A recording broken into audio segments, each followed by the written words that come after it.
Hi dear students, in this video we are going to discuss about a very important question called some aspects of Coulomb's law. Already we have explained what is Coulomb's law, how to express the Coulomb's law in vector form. In this video we are going to see some important aspects of the Coulomb's law. What are the important things in the Coulomb's law that we are going to discuss here. Actually, we are going to discuss several points. Among the several points, these are the very important points under this topic, some aspects of Coulomb's law. This question can be asked in your examination in three ways. 2 more question can be asked. If you have 2 more question, it is enough to write at least 3 points. 3 more question, it is enough if you write 4 points or at least 3 points. 5 more questions, you can write 6 points. So why I am saying 6 points? If any point is wrong, then you will get full mark for remaining 5 points. So that is the point here. So என்னென்ன இம்பார்ட்டண்ட்டான பாயிண்ட்ஸை வந்து இங்கே discuss பண்ண போகிறோம் அப்படின்னு பார்த்தீங்கன்னா, first வந்து let us start with magnitude. So we have defined what is Coulomb's law. அந்த ஃபஸ்ட்டு டெஃபினேஷன் தான் வந்து நமக்கு இங்கே ஃபஸ்ட்டு பாயிண்ட்டாக நம்ம டிஸ்கஸ் பண்ண போகிறோம். That is Coulomb's law is nothing but a electrostatic force. அதை பற்றி சொல்கிறது தான் Coulomb's law. In fact, the force between the two point charges, இங்கே ரொம்ப முக்கியமாக நான் கடைசியில் சொல்கிறேன் பாயிண்ட் சார்ஜை பற்றி. We have to mention point charge. The electrostatic force between the two point charges is directly proportional to product of the magnitude of the point charges and inversely proportional to square of the distance between the point charges. So அதை நீங்கள் மேத்தமெட்டிக்கலாக எழுதுனீங்க அப்படின்னா, you can write it as F is directly proportional to Q1 Q2 divided by R square. So ஒரு 2 mark questionல Coulomb's lawவை define பண்ண சொல்கிறாங்க அப்படின்னா, செப்பரேட்டாக நமக்கு definition question டெஃபினேஷனுக்குன்னு தனியாக டிஃபைன்னு போட்டு ஹெட்டிங் கிடையாது. This first point itself is the definition of the Coulomb's law. So Coulomb's law அப்படின்னா என்னன்னு கேட்குறாங்க 2 மார்க்கில், டிஃபைன் Coulomb's lawன்னு கேட்குறாங்க அப்படின்னா, you have to write this statement and also you have to express this formula. F is proportional to Q1 Q2 divided by R square. இது first point, first aspect. The second aspect is we have to mention the direction here. See, you have two charges, point charges. One is Q1 here, another point is Q2 is here. Suppose this charge Q1 is exerting force on Q2. So அப்போ என்ன சொல்கிறோம்? Force on Q2 by Q1. என்ன பண்ணோம் அப்படின்னா, இந்த force வந்து is acting along the line joining the two point charges. The force on the charge Q2 by Q1 is along the line joining the two point charges. So how to represent the direction? By unit vector. So and that is directed from charge 1 to charge 2. I mean charge Q1 to charge Q2, and it is represented as R12 cap. So that is the direction of the force here. Suppose நீங்க கேட்கலாம், sir, what about the force on Q1 by Q2 அப்படின்னா, that is also very simple. Q1 here Q2, and this force, this also acting along the line joining the two point charges, and that is represented as R21 cap. So it is acting from the charge Q2 to Q1. In fact, you know that this is the opposite direction. Therefore, you can write it as R12 cap is equal to minus R21 cap. So both are in the opposite directions. The forces Q1 Q2 மேல exert பண்ற force, Q2 Q1 மேல exert பண்ற force opposite to each other அப்படிங்கிறது இந்த vector representation இருந்து we are able to understand. Next we are going to talk about the constant. So far we are discussing only the proportion, right? இப்போ நீங்க ஈக்குவேஷனுக்கு மாத்துனீங்கன்னா you have to put a constant, and constant this is k Q1 Q2 divided by R square. So what is this constant? This constant k according to Coulomb is 1 divided by 4 pi epsilon 0. What is this epsilon 0? This epsilon 0 is called permittivity of free space or vacuum, and this value in fact is determined as 9 into 10 to the power of 9, its unit will be Fr square divided by Q1 Q2, right? So this is the way to calculate the unit. You are going to calculate the unit for the constant so that you can get Fr square divided by Q1 by Q2. So Newton meter square divided by Coulomb into Coulomb square. So Newton meter square into Coulomb to the power of -2. So this is the constant numerical value and the corresponding unit. So once you know the constant K, then you can determine the permittivity of free space, which is epsilon 0, and that is equal to 1 divided by 4 pi K. Okay, so 1 divided by 4 pi into 9 into 10 power 9. If you do that, you will get 8.85 into 10 to the power of -12, and take the reciprocal, so you will get Coulomb square Newton power -1 meter to the power of -2. So that is the way to calculate the permittivity of free space, and this is the third concept of the Coulomb's law, third aspect of the Coulomb's law. Next we are going to define what is Coulomb and what will happen when you have two charges, point charges in the magnitude of 1 Coulomb separated by 1 meter distance in space or in free space. Say for example, you have two charges, this is 1 Coulomb and this is also 1 Coulomb, and the separation between the charges is 1 meter. Then what will happen to the force?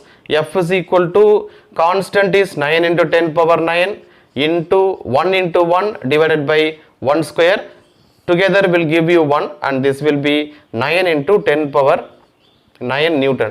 So this is the force will take place when you keep 1 Coulomb point charges separated by 1 meter distance, and this force is 9 into 10 power 9 Newton. This force is very much high force, very huge force. In practice we cannot face this kind of force or this much quantity of the force. The reason is, if you compare with the practical force or weight, it is equivalent to 1 million ton weight. It is equivalent to 1 million ton weight. So 1 million ton weight is very huge weight. So 1 Coulomb charge is practically impossible. So that point you have to keep in mind, right? Then medium effect. So far we are talking about the forces only in free space or air. What will happen when you keep the system of charges in the medium other than the free space or vacuum? Let me discuss this. So for example, if you keep the two point charges in some other medium other than free space or vacuum, what will happen to the force? First I will write force on the charge 2 by 1, F21 vector is equal to constant into Q1 Q2 divided by R square into R12 cap. So this is the force where constant K is equal to 1 divided by 4 pi epsilon 0. This is for air medium. The same thing is kept in the medium, that is 1 divided by 4 pi epsilon. So in the place of epsilon 0 we put epsilon here, and it is Q1 Q2 divided by R square into R12 cap. So the same system is kept in the another medium where epsilon is the medium characteristics, and this epsilon is nothing but permittivity of a medium. In fact, this epsilon is equal to epsilon not epsilon r. For air medium or vacuum, epsilon r is equal to 1, that is called the relative permittivity. For other medium, epsilon r is greater than 1 other than the air medium or other than the vacuum. So that definitely this epsilon will be greater than this epsilon 0 for other mediums. That is very important point we have to note here. So air medium tavira, some other medium, whatever may be, any medium, maybe water irukkalam, edhu vena irukkalam. So அந்த மீடியம்ல epsilon will be greater than epsilon 0 இருக்கிறதுனால கண்டிப்பா என்ன ஆகும் அப்படின்னா, the force here in medium, that is the force in medium will be lesser. ஏன்னா epsilon is greater than epsilon 0 போது கண்டிப்பா இது denominator இருக்கிறதுனால this force will be lesser than this. Therefore, force in medium is lesser than force in air. This is very important and valid point you have to note. And how this expression is obtained? So very simple. If you divide this by this is for air medium and this is for medium. So நீங்க இதால divide பண்றீங்க. So you will get FA by FM போட்டீங்கன்னா so எல்லாமே cancel ஆயிரும் except the constant. இது என்ன இருக்கும் இங்க 1 by epsilon 0 இருக்கும். இங்க என்ன இருக்கும் மீடியம்ல 1 by epsilon இருக்கும். And that is equal to epsilon divided by epsilon 0. Epsilon divided by epsilon 0. இங்க epsilon by epsilon எப்பவுமே comparison பார்க்கிறோம். So always we are comparing this concept. எப்படி சொல்றோம்? Epsilon r is equal to epsilon divided by epsilon 0. Always the relative permittivity is compared with the permittivity of the medium with respect to the permittivity of free space. So free space க்கும் மீடியமுக்கும் comparison தான் இந்த relative permittivity. இதுக்கு unit கிடையாது, dimension கிடையாது அப்படிங்கறத நீங்க ஞாபகம் வச்சுக்கோங்க. So epsilon divided by epsilon 0 is nothing but what? Your epsilon r. So என்ன புரியுது நமக்கு? அப்ப epsilon மீடியம்ல ஃபோர்ஸ் வந்து வேணும் அப்படினு சொன்னா force in air divided by epsilon r னு வருதா? So epsilon r வந்து greater than 1 ங்கறதுனால கண்டிப்பா force Fm will be lesser than F in air. That is very very important point you have to keep in mind. That is what your medium effect. Then this Coulomb's law is similar to Newton's gravitational law. Both are called inverse square law. In Newton's gravitational law, what we talk about, we are talking about the force between the two masses. இங்க force between the two charges. அங்க gravitational force, இங்க electrostatic force. But ரெண்டுலயுமே distance பொறுத்த வரைக்கும் inversely proportional to square of distance. That is a common point between the electrostatics and gravitation. Okay va? That is very common point. அங்க mass, இங்க point charges. அது ஒண்ணுதான் difference. Other difference வந்து பாத்தீங்க அப்படின்னா எலக்ட்ரோஸ்டாட்டிக்ஸ்ல இது வந்து 3 மார்க்ல டேபுலேஷன் கேட்பாங்க. Distinguish between gravitational and electrostatic force கேட்கும்போது இந்த கிராவிடேஷனல் ஃபோர்ஸ் வந்து எப்போதுமே அட்ராக்டிவ் தான். ஸோ எப்போதுமே அட்ராக்டிவ் தான். All the bodies in universe attract each other. ஆனால் இங்கே எலக்ட்ரோஸ்டாட்டிக் ஃபோர்ஸ் வந்து it may be attractive force or it may be repulsive force, depends on the charges. ரெண்டுமே பாசிட்டிவ் சார்ஜஸா இருந்தா ரிப்பல்சிவ் ஃபோர்ஸா இருக்கும். ரெண்டுமே வந்து நெகட்டிவ் சார்ஜஸா இருந்தாலும் ரிப்பல்சிவ் ஃபோர்ஸா இருக்கும். பாசிட்டிவ் நெகட்டிவா இருந்தா அட்ராக்டிவ் ஃபோர்ஸா இருக்கும். Already we have seen that. So இது ஒரு பாயிண்ட். ரெண்டாவது வந்து பாத்தீங்கன்னா கான்ஸ்டன்ட்டை பொறுத்த வரைக்கும் யூனிவர்சல் கிராவிடேஷனல் கான்ஸ்டன்ட் வந்து நம்ம என்ன சொல்லியிருக்கோம் அப்படின்னா 6.6 into 10 to the power of -11 சொல்லியிருக்கோம். யூனிட்டை பொறுத்த வரைக்கும் உங்களுக்கு தெரியும் F is equal to G into M1 M2 by R square. அதான் formula. F is equal to G into M1 M2 divided by R square னு வரும். ஸோ F போட்டிங்கன்னா அப்போ newton metre square kilogram to the power of -2 வரும். So இதோட unit வந்து newton metre square kilogram to the power of -2 வரும். இது 10 power -11. But நம்ம எலக்ட்ரோஸ்டாட்டிக்ஸ்ல என்ன பார்த்தோம்? 9 into 10 power 9 நியூட்டன் பார்த்தோம். So this is our constant. So which is greater? இது 10 பவர் 9, இது 10 power -11. This is very very greater. அதனால என்ன சொல்றோம் அப்படின்னா electrostatic force magnitude wise is always greater than the gravitational force அப்படிங்கிறது இன்னொரு இம்பார்ட்டன்டான டிஃபரன்ஸ். அடுத்தது வந்து பாத்தீங்கன்னா கிராவிடேஷனல் ஃபோர்ஸ் வந்து does not depend on the medium. நீங்க எங்க வச்சாலும் சிஸ்டமோட மாஸ், சிஸ்டமோட டிஸ்டன்ஸை வந்து மாத்தாம எந்த மீடியம்ல கொண்டு போய் நீங்க பிளேஸ் பண்ணாலும் gravitational force is always constant, மாறாது. ஆனா this depends on the medium. நீங்க வேற ஒரு மீடியம்ல கொண்டு போய் டிஸ்டன்ஸை மாத்தாம, சார்ஜை மாத்தாம அப்படியே கொண்டு போய் வேற மீடியம்ல வச்சாலும் கண்டிப்பா இந்த எலக்ட்ரோஸ்டாட்டிக் ஃபோர்ஸ் வந்து மாறும் அப்படிங்கறத we have explained here. And finally என்ன சொல்லிருக்கோம்? Newton's already I have explained this.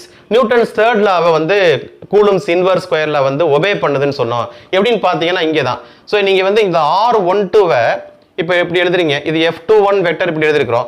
How will you write F12 vector? F12 vector you will write K or 1 by 4 pi epsilon 0 என்ன சொல்லுவீங்க?